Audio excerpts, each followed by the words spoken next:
Good morning, afternoon, and evening, ladies and gentlemen. As you can see from the lack of any background, we are still on vacation.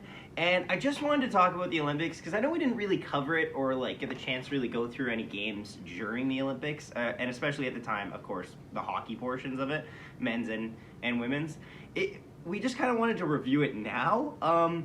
So obviously now with the men's hockey concluding last night, we can finally say who the winners were.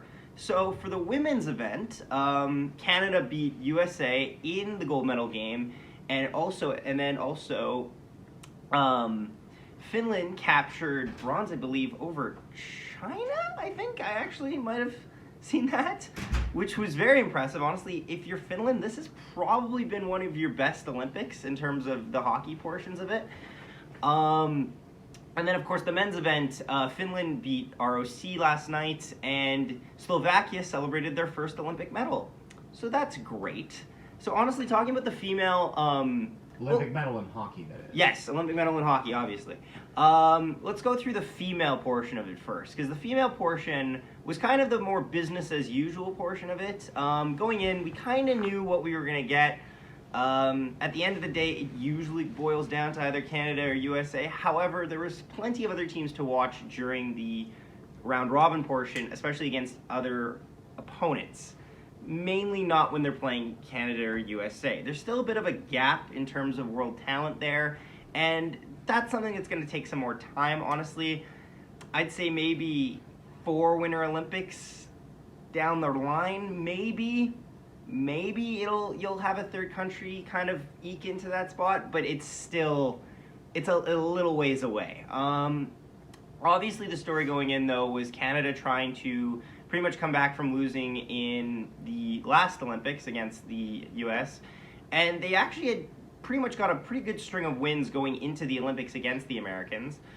And going into the first game where those two teams played each other, USA kind of showed up, and Canada didn't at times.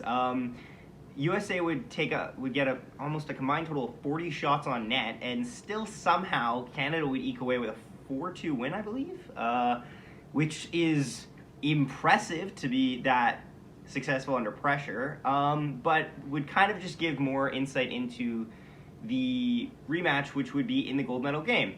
Canada jumps up to a 3-0 lead early in this game. It's not even about halfway, I believe, and Canada's already got 3 goals past the Americans, and the goals varied. First, there was an offside goal that was disallowed, and then right afterwards, Canada would score from a shot from the point to get the game going. Not a lot you can do on that, and then followed up by kind of a seeing eye shot by Marie-Philippe Poulin, but honestly, if you're a goaltender and it's a gold medal game and you're playing against Marie-Philippe Poulin, your save percentage probably goes down by 0.3 every time she gets the puck. You could just say Poulin. Yeah, Poulin. It's 0.3 it goes down by every time she gets the puck. And then later on in the second period, she would score off the goaltender's skate and into the net. The Americans would try to rally back, though, and they would eventually make it 3-2, but by the time they made it 3-2, there was 12 seconds left, so at that point, just fall on the puck and you're done. But yeah, it was a very eventful. It was fun. It was great seeing a lot of the other round-robin games, honestly.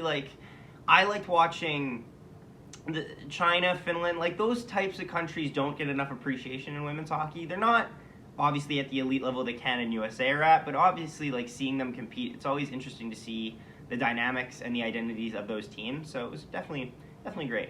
Now let's move on to the men's Olympics. So first off, before we go anywhere, we will not have any Finland hate right now. Do not be mad that there is no NHLers. We knew this going in. Be mad at one person, Gary Bettman. That's the only one you can be mad at. You can't be mad at the people that came and showed up.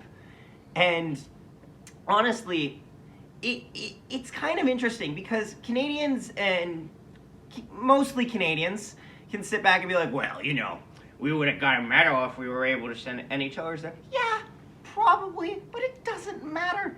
I enjoyed watching it for what it was, and honestly, it gives more countries a chance to actually be successful on the Olympic stage, which at the end of the day helps grow the sport of hockey, so I don't hate that. And also, if you want to see Canada showing up, just watch the World Cup of Hockey, which apparently they plan on bringing back. That'd be nice. I would love to see McDavid playing with McKinnon. That would be amazing. But the men's Olympics. So Canada and USA both brought squads to this that were slightly underpowered, to say the least. So it kind of was really up in the air who would have the best chance of taking home gold. Obviously, one of the favorites were ROC, given the fact that they did win gold last Olympics in a very tight game against the Germans. And at the same time, people really didn't want ROC to win because of the fact that most people were cheering for Germany in that game, just sheerly on principle. So some highlights, honestly, like USA Canada had a decent showing. They would unfortunately not be at any medal contention, losing to Slovakia in a barn burner of a game, and losing in a shootout, and losing to Sweden respectively. Which kind of left the top 4 teams left were Sweden and Slovakia playing in the bronze medal game, with Slovakia winning over Sweden to win their first ever Olympic medal. Great job there, guys! And the gold medal game between Finland and ROC. I actually got to watch this gold medal game, and it was really, really interesting. The goaltender for ROC was really good. And there was kind of questions going in about the goaltending situation of Finland. Now, Finland pretty much responded by saying, let's just play defensive hockey almost the entire time. And it wasn't a boring game, but to put this in perspective, it was 1-1 going into the third period, and the third period is really where Finland just iced the Russians. They limited the Russians for the majority of the period to 2 shots on net. And the first shot that the Finns took in the third period was a seeing eye shot from the point that would be the eventual game winner.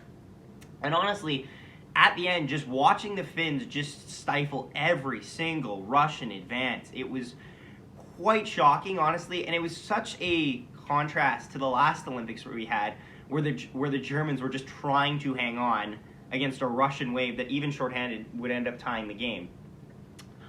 All in all, this was a very good Olympics for Finland, and it really does beg the question, does Finland deserve to be that 5th country when you talk about, like, national or nations that cover the sport of hockey? Because you obviously have Canada, USA, Russia, Sweden, and then usually Finland has kind of went into that tier 2, and they've kind of slumped there with Slovakia, Czech Republic. I would argue, especially in the past few years, that they really do deserve to be a tier 1 nation, or at least be known as that, because the talent they've been bringing in many different world stages has been extremely impressive. Yeah. All in all, it's been a pretty exciting Olympics, and especially for the hockey events, and I look forward to the next one. Thank you so much for watching. If you're new to the channel, please subscribe. We would appreciate that. We're closing in on 750. That's our goal by the end of the month.